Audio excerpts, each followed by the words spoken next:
بسم اللہ الرحمن الرحیم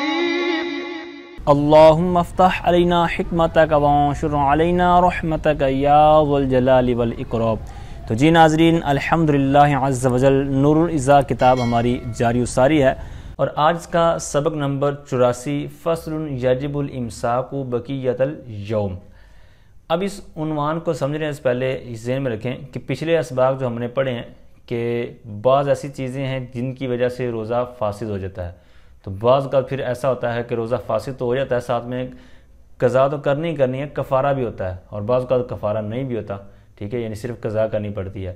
تو اب جو آج کا ہمارا سبق ہے وہ یہ ہے کہ بندے نے روزہ توڑ دیا، روزہ اس کا فاسد ہو گیا، ٹھیک ہے، خواہ وہ قضا والی صورت ہو یا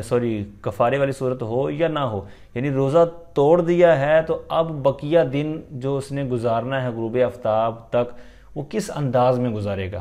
ٹھیک ہے، مطلب 12 بجے اگر کسی کا روزہ فاسد ہو گیا، 1 بجے ٹوٹ گیا، یا جناب عصر کے وقت اس نے فاسد کر لیا، یا مغرب سے جناب 10 منٹ پہلے توڑ دیا، یا جناب اس نے روزہ رکھا اور جناب 2-3 گھنٹے بعد ہی توڑ دیا، یعنی طلوع فجر کے بعد، تو کس انداز میں بھی اس نے توڑا، جتنا بھی وقت باقی تھا، تو اب اس کا بقیہ دن کیسا گزرنا چاہیے، اس حوالے سے ہمارا آج کا ٹاپک ہے، بہت مختصر سبق ہے۔ تو فرماتے ہیں کہ یجب الامساک بقیۃ اليوم، دن کا جو بقیہ حصہ ہے، کہتے ہیں کہ اس سے دن کا بقیہ حصہ رکنا واجب ہے، یعنی کھانے پینے سے یا دیگر جو چیزیں روزے کے منافی ہیں، جماع وغیرہ، تو ان سے کیا ہوگا،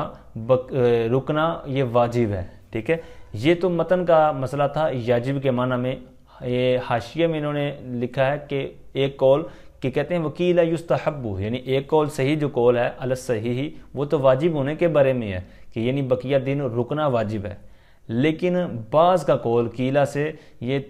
ایک ضعیف قول یوں کہہ لیں کہ بیان کیا گیا ہے کہ بعض کے نزدیک مستحب ہے، لیکن ہم اس کو پہلے والے قول کو لیں گے، ایجاب والے یعنی واجب والے کو۔ اچھا، اب آئیے، اب یہ ہے کیوں، یعنی رکنا واجب ہے کیوں، یعنی بندہ کھا پی کیوں نہیں سکتا؟ تو اس میں ایک علت یہ بیان کی جاتی ہے کہ رمضان شریف کا اعزاز، اس کا احترام بجا لانے کی وجہ سے، اس کی ایک حرمت ہے، اس کا تقدس ہے، تو اس کی بنا پر یہ مسئلہ بیان کیا گیا ہے۔ تو بہرحال آئیے مسئلے کی طرف، کہتے ہیں یجب الامساک بقیۃ اليوم علی من فسد صومہ۔ یہاں پر 2-3 صورتیں بیان کریں گے کہ بقیہ دن رکنا واجب ہے، اب کس بندے پر واجب ہے، کس شخص پر واجب ہے، یعنی وہ کون سا فرد ہوگا روزہ دار؟ تو فرماتے ہیں نمبر 1 من فسد صومہ، جس کا روزہ فاسد ہو گیا، جس کا روزہ فاسد ہو گیا تو وہ کیا کرے گا، بقیہ دن اپنا اسی طرح گزارے گا، یعنی کوئی کھائے پیے گا نہیں، اس طرح کی کوئی حرکت نہیں کرے گا جو روزے کے منافی ہو۔ اب یہ تو تھا مطلقاً کہ جس کا روزہ فاسد ہو گیا، خواہ وہ عورت ہو خواہ وہ مرد ہو، ٹھیک ہے۔ آگے والی 2 صورتیں ہیں یہ عورتوں کے ساتھ ہی خاص ہیں، ٹھیک ہے۔ تو اب فرماتے ہیں وعلی حائض، اور حائضہ، اسی طرح یعنی پیچھے جو مسئلہ بیان ہوا نا کہ جس کا روزہ فاسد ہو گیا وہ بقیہ دن کیا کرے گا، باز رہے گا، رکے گا، کھانے پینے سے بچے گا۔ اسی طرح اور کون اسی طرح رکے گا بچے گا کھانے پینے سے، کہتے ہیں وعلی حائض، اسی طرح کہتے ہیں وہ حائضہ و نفساء، اور وہ نفساء یعنی نفاس والی عورتیں، طہورتا جو پاک ہو گئیں، یعنی ان کو پہلے ایک حیض تھا، حیض کی صورت تھی یا نفاس کی صورت تھی، لیکن فجر جیسے ہی طلوع ہوئی، یعنی فجر کا وقت، سحری کا وقت ختم ہوا، فجر طلوع آفتاب ہوگی،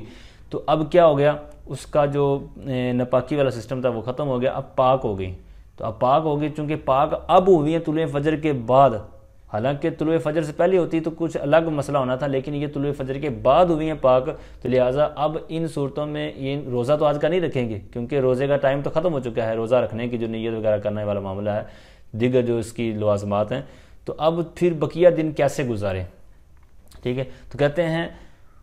طہورتا بعد طلوع الفجر، طلوع فجر کے بعد دونوں کیا ہوگی، پاک ہو گئیں، ٹھیک ہے، یعنی حیض والی اور نفاس والی۔ اب یہ 2 پاک ہو گئی ہیں تو یہ بھی کیا کریں گی، سارا دن خاموشی سے، یعنی خاموشی سے مراد کھانے پینے اور جماع وغیرہ کی جو صورتیں ہیں ان سے باز رہیں گی، ان سے رکنا ان کے لیے واجب ہوگا۔ اور کون ہے، فرماتے ہیں وَعَلَىٰ صِبِيٍّ بالغ، کہتے ہیں اسی طرح وہ شخص وہ بچہ جو بالغ ہو گیا، یعنی طلوع فجر کے بعد، یہ ساری چیزیں اس کے بعد بیان ہوگی، طلوع فجر کے بعد، یعنی حیض و نفاس والی پاک ہوئی طلوع فجر کے بعد، اسی طرح بچہ بالغ ہو گیا طلوع فجر کے بعد،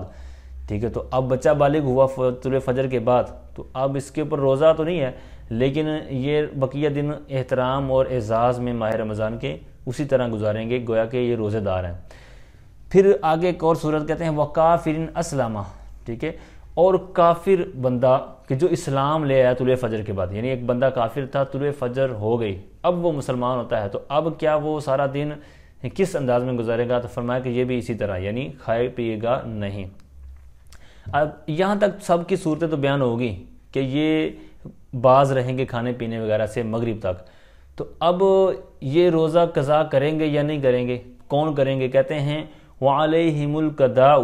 إِلَّا الْأَخِيرَيْنِ، کہتے ہیں آخری جو دو ہے نا اخیرین، تو آخری دو کون سے مراد ہیں؟ کافر جو مسلمان ہو گیا اور بچہ جو بالغ ہو گیا، یہ دو جو صورتیں آخر، کہتے ہیں ان کے علاوہ جو بقیہ ہیں، تو بقیہ سے کون مراد؟ پہلی صورت من فاسد صومہ، جس کا روزہ فاسد ہو گیا، اس میں جو بھی آتا ہو وہ، اور دوسرا حیض و نفاس والی، دو یہ، یعنی ٹوٹل 3 طرح کے افراد ہیں کہ جو قضا کریں گے۔ تو مطلب ایک بندے کا روزہ ٹوٹ گیا تو وہ اس دن بھی خاموشی سے، یعنی کھائے پیے گا نہیں، سارا دن گزارے گا، پھر اس کی مثل ایک روزہ بھی رکھے گا قضا کے طور پر، ٹھیک ہے۔ اسی طرح حیض و نفاس والی عورتیں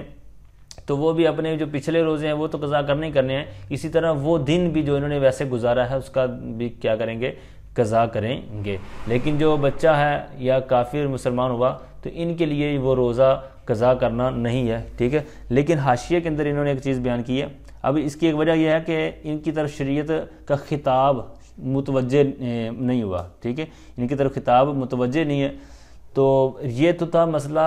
روزے کا۔ لیکن پھر نیچے والا جو حاشیہ ہے نا، اس میں بیان کیا گیا ہے کہ یہ روزے والا مسئلہ الگ ہے کہ ان کے اوپر روزہ تو اس کی قضا نہیں ہوگی، لیکن اگلے روزے تو رکھنے پڑیں گے نا، یعنی یہ جو دن گزر جائے گا جس دن مسلمان ہوا یا بالغ ہوا، تو آگے والے جو دن بقیہ مثال کے طور پر 15 رمضان کو یہ مسلمان ہوا یا بالغ ہوا، 2 صورتیں جو آخری ہیں، تو اب 15ویں کا تو روزہ نہیں ہے ان کے، لیکن اگلے جو بقیہ روزے ہوں گے جتنے بھی، تو وہ تو اس نے رکھنے ہی رکھنے ہیں، تو اب وہ قضا نہیں کرے گا جس دن مسلمان ہوا یا بالغ والا مسئلہ تھا۔ اب اگر روزہ تو آپ نے سماعت کر لیا، اب ہے نماز، تو مثال کے طور پر کوئی بالغ ہو جاتا ہے، وہ نماز کا وقت ابھی باقی ہے، ٹھیک ہے، تو اب کیا وہ نماز پڑھے گا؟ یعنی اسی طرح کوئی مسلمان ہوتا ہے اور وقت باقی ہے،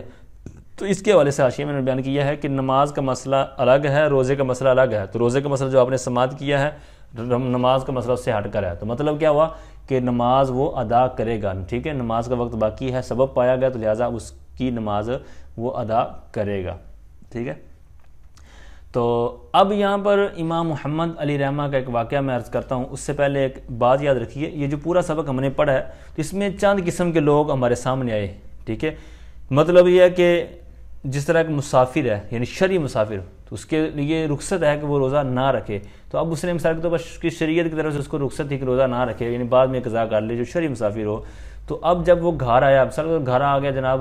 دوپہر کے وقت، گرمی شدید تھی جناب، گھر میں آیا، تو اب گھر میں آیا تو کیا کھائے پیے، تو اب اسی طرح کہتے ہیں یہ ایک صورت ہوگی مسافر والی، اسی طرح حائضہ والی جو آپ نے سبق میں پڑھ لی، اسی طرح نفاس والی، ٹھیک ہے، کہ یعنی یہ بھی دوپہر کے وقت اگر پاک ہو جاتی ہے یا جناب طلوع فجر کے بعد جب بھی، تو اسی طرح کافر مسلمان ہو جاتا ہے یا بچہ بالغ ہو جاتا ہے یا مریض تھا تندرست ہو جاتا ہے، ٹھیک ہے، کیونکہ مریض کو تو رخصت تھی کہ روزہ نہ رکھے، یعنی ایسا مریض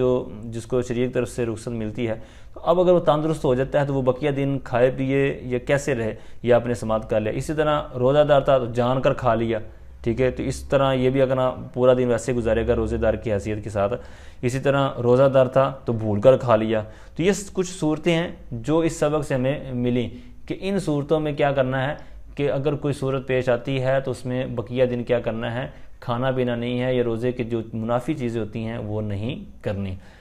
تو آئیے آگے آخر میں ایک حکایت آپ کے سامنے رکھتا ہوں بہت زبردست۔ امام اعظم ابو حنیفہ، ہمارے امام، حنفیوں کے امام پیشوا، تو ان کے شاگرد رشید امام محمد علی رحمہ، اس کتاب کے اندر بھی کچھ جگہ پر ان کا ہم نے ذکر پڑھا ہے اور حاشیے میں بعض جگہ اس کا ذکر گزرا بھی ہے۔ تو اب امام محمد علی رحمہ یہ جب آپ علی رحمہ امام اعظم ابو حنیفہ علیہ رحمہ کے پاس ایک دفعہ آئے تو اب ان کا تقویٰ بزرگوں کا کیسا ہے اللہ تعالیٰ ہمیں بھی نصیب کرے. تو یہ فجر کی نماز کے وقت آئے تو انہوں نے ایک مسئلہ پوچھا. مسئلہ کیا پوچھا؟ اب یعنی چھوٹے بچے تھے بھی امام محمد علی رحمہ. تو انہوں نے مسئلہ پوچھا کہ حضور اگر کوئی بچہ رات عشاء کی نماز پڑھ کر سویا ہو، پھر وہ اس کو احتلام ہو گیا ہو، یعنی اس طرح کی کیفیت بن گئی ہو، تو کیا وہ عشاء کی نماز قضا کرے گا یا اس کی نماز ہو گئی؟ ٹھیک ہے. نہیں، اس طرح کا امام اعظم سے جب مسئلہ پوچھا تو آپ نے مسئلہ جب ارشاد فرمایا کہ اس کا کیا جواب ہے، تو انہوں نے جا کر اپنی وہاں سے اٹھے اور ایک کونے میں جا کر انہوں نے اپنی نماز ادا کی. ٹھیک ہے، اس طرح کا ایک واقعہ ملتا ہے.